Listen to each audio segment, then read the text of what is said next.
Iran ने America और उसके तुम छल्ले इसराइल को औकात में ला दिया। बुरा लगता है, लेकिन सच ये है कि दुनिया के गुंडे सुल्तान डोनाल्ड ट्रंप के कपड़े उतार चुके। ईरान ने ऐसा सोडा चलाया है कि वो नंगा भागता कर रहा है कि बचा लो बचा लो बचा लो, लेकिन उसकी जुबान से निकल रहा है शांति शांति शांति। लफंगे ऐसे ही होते हैं, चाहे धीरेन्द्र शास्त्री जैसे लफंगे हो या डोनाल्ड ट्रंप जैसे। ट्रंप ने ईरान को भारत की तरह समझा था और आयतुल्लाह खामेनी को नरेंद्र मोदी की तरह। एकदम करेक्ट बात। हो जाएगा और दुनिया भर में ढूंढता फिरेगा कि देखो भारत पाकिस्तान का सीज़फायर मैंने करा। और 17 बार बेइज्जती करवा चुके मोदी जी इसी में खुश है कि ट्रंप ने चाय पर बुलाया था, बड़ा मजा आता, जा नहीं पाए।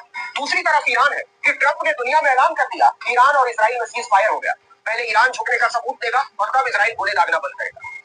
बहुत बढ़िया। ट्रंप इतना लिखकर सोने चला गया, उसे लगा था कि सुबह खामनेई का थैंक यू कितना बड़ा किया तो अमेरिका का तिलिस्म धुआं हो चुका। ईरान ने बोल दिया था ऐसे नहीं, ऐसे ही होना चाहिए और ये कैसे होगा इसका फैसला हम करेंगे। ट्रंप के सीज़फायर के ऐलान के ठीक 2 मिनट बाद ईरान ने इसराइल पर बैलिस्टिक मिसाइलें दागनी शुरू की।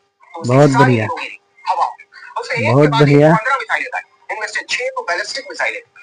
12 दिनों की इस जंग में लंपट डोनाल्ड ट्रंप और उसके गुर्गे बेंजामिन नेतन्याहू की सारी टपोर शंकी के चीथड़े उड़ाकर रखे। बहुत बढ़िया, ऐसा ही होना चाहिए, जैसा करने ऐसा भरने। कतर के सुल्तान शेख तमीम बिन अल थानी के सामने हाथ जोड़ी ईरान के हमलों को बंद करवाई। ट्रंप ने कतर के अमीर को बताया कि इजराइल युद्ध विराम के लिए तैयार है।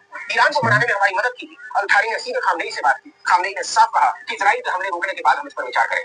बहुत बढ़िया कि पहले अपने तुम छल्ले को रोकी, लेकिन ट्रंप की टींगे हाँकने की आदत। ऐलान कर दिया कि सीज़फायर हो गया, पहले ईरान रुकेगा और इसके बाद इजराइल। इतना आना था, ईरान ने थाए थाए इजराइल पर 15 मिसाइलें दागी।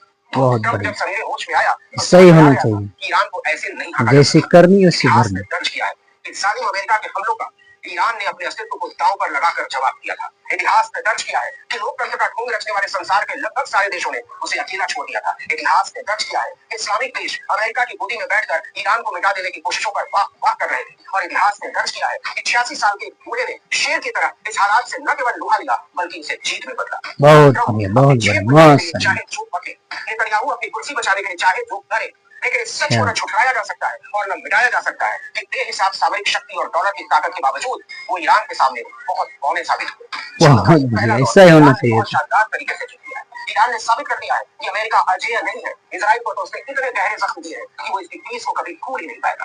आपसे कोई इनकार नहीं कर सकता कि ग्लोबल साउथ में अब ईरान पश्चिम एशिया का सबसे ताकतवर देश है। नरेंद्र मोदी की धमकी ने ये मौका पूरी तरह गंवा दिया है। मोदी के पास इतिहास रचने का मौका था, लेकिन उन्होंने भारत को वैश्विक नेतृत्व से दब्बू और पिछड़ू देश में तब्दील कर